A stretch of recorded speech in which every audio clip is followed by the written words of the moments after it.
స్కామ్కు సంబంధించి special investigation team వేశారు. Sit పద్ధతిని చూస్తుంటే కొండను తవ్వి ఎలకను బయటికి తీసినట్టుగా ఉంది. సిట్టు ఎంతసేపు డిస్టిలరీస్ దగ్గర కమిషన్లు తీసుకున్నారు, కమిషన్లు ఇవ్వకపోతే బెదిరించారు, లేదా వాళ్ళ బెనామీలను పెట్టుకున్నారు, షెల్ కంపెనీస్ని ఏర్పాటు చేసుకున్నారు, టెండ్లున్నాయి, కిక్ బ్యాక్స్ తీసుకున్నారు, ఇలాంటి ఎన్నో విషయాలు చెప్తున్నారు. జగన్మోహన్ రెడ్డి గారు నెలకు 60 కోట్ల రూపాయలు ఆయనకు అందిందని చెప్తున్నారు. 3,500 కోట్ల రూపాయలు అవినీతి జరిగిందని చెప్తున్నారు. కానీ ఆంధ్ర రాష్ట్రంలో జరిగిన మద్యం స్కాము కేవలం అంతకే పరిమితం కాదు.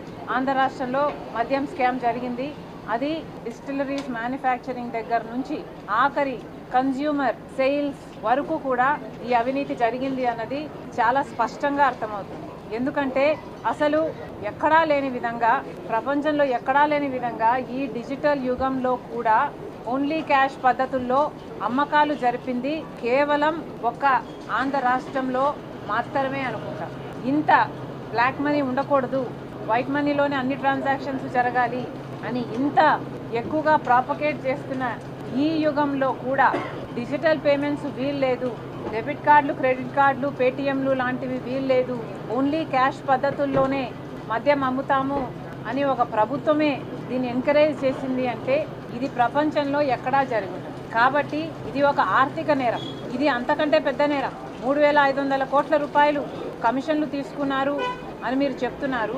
కానీ అంతకంటే పెద్ద నేరం ఏమిటంటే ఓన్లీ క్యాష్ పద్ధతుల్లో మద్యం అమ్మకాలు జరిగాయి అంటే నాన్ డ్యూటీ పేడ్ లిక్కర్ కోసమే ఇదంతా జరిగింది. అంటే డ్యూటీని ఎగ్గొట్టడానికి నాన్ డ్యూటీ పేడ్ లిక్కర్ని ప్రోత్సహిస్తేనే వాళ్ళకు ముడుపులు వస్తాయి. కాబట్టి క్యాష్ పద్ధతుల్లో ట్రాన్సాక్షన్స్ జరగాలి అన్న మాట చాలా స్పష్టంగా కనిపిస్తుంది. కాబట్టి ఎంక్వైరీ జరగాలి అంటే దాని మీద జరగాలి. On the floor of the house ముఖ్యమంత్రి చంద్రబాబు గారే వైసీపీ 5 సంవత్సరాలలో దాదాపు 1,00,000 కోట్లు మద్యం ఇలా నాన్ డ్యూటీ పేడ్ లిక్కర్ విధానంలో అమ్మడం జరిగింది.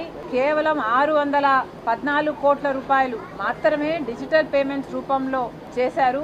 మిగతాది అంతా అన్అకౌంటెడ్ ఫార్ అంటే బ్లాక్లో, క్యాష్లో జరిగింది. దాని గురించి తేల్చాల్సిన అవసరం ఎంతైనా ఉంది.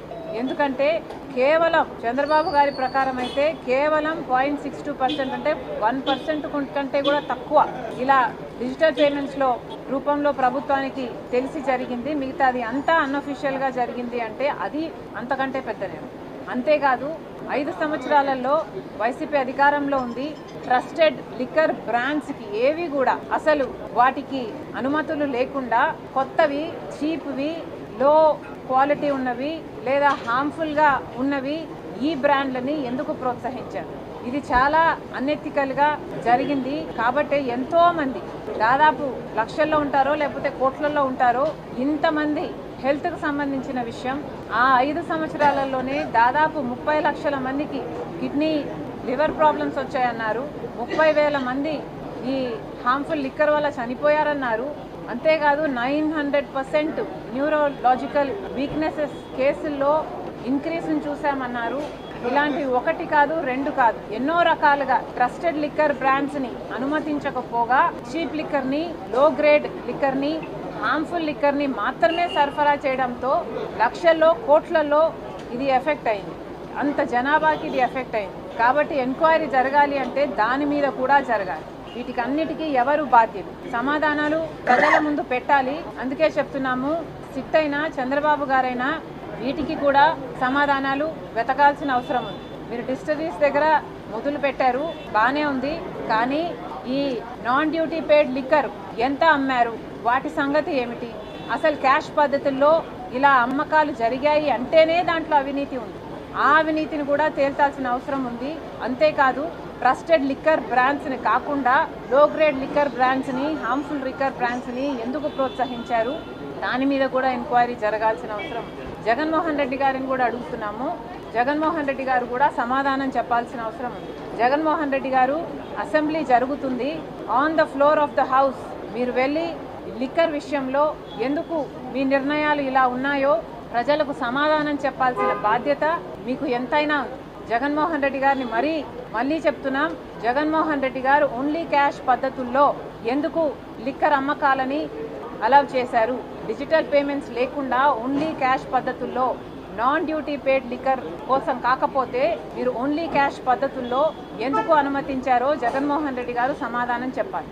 అంతేకాదు ఇలా ట్రస్టెడ్ లిక్కర్ బ్రాండ్స్ని కాకుండా లో గ్రేడ్ లిక్కర్ బ్రాండ్స్కి ఎందుకు అలౌ చేశారో కూడా జగన్మోహన్ రెడ్డి గారు సమాధానం చెప్పాలి. జగన్మోహన్ రెడ్డి గారు ఎప్పుడు మాట్లాడినా చాలా పైపైన మాట్లాడతారు. తనకు ఎక్కడ కన్వీనియంట్గా ఉంటే అక్కడ, ఏది కన్వీనియంట్గా ఉంటే అది మాత్రమే చెప్తున్నారు. కానీ జగన్మోహన్ రెడ్డి గారు మీ నుంచి ప్రజలు సూటిగా సమాధానాలు ఎక్స్పెక్ట్ చేస్తున్నారు. కానీ మీరు ఎప్పుడూ దానిల గురించి మాట్లాడు. ఏ విషయంలోనైనా ఋషికొండను ఎందుకు గొరిగారు, వందల సంవత్సరాల నుంచి బంగారం లాంటి కొండను ఎందుకు గొరిగారు అంటే ఇప్పటి వరకు దాని మీద సమాధానం లేదు. రాజశేఖర రెడ్డి గారి జలయజ్ఞంలో ప్రాజెక్టులు మీరు 6 నెలల్లో పూర్తి చేస్తామని చెప్పారు. ఎందుకు పూర్తి చేయలేదు అంటే దాని గురించి ఎప్పుడు సమాధానం చెప్పరు.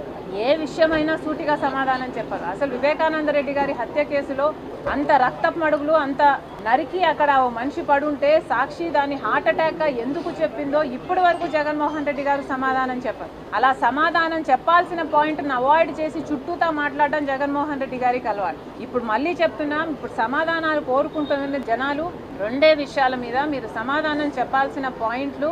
ఓన్లీ క్యాష్ పద్ధతుల్లో ఎందుకు అమ్మారు, డిజిటల్ పేమెంట్స్ ఎందుకు యాక్సెప్ట్ చేయలేదు, సమాధానం చెప్పండి. ట్రస్టెడ్ లిక్కర్ బ్రాండ్స్ని కాదని లో గ్రేడ్ లిక్కర్ బ్రాండ్స్కి ఎందుకు మీరు అనుమతి ఇచ్చారో జగన్మోహన్ రెడ్డి గారు సమాధానం చెప్పాలి.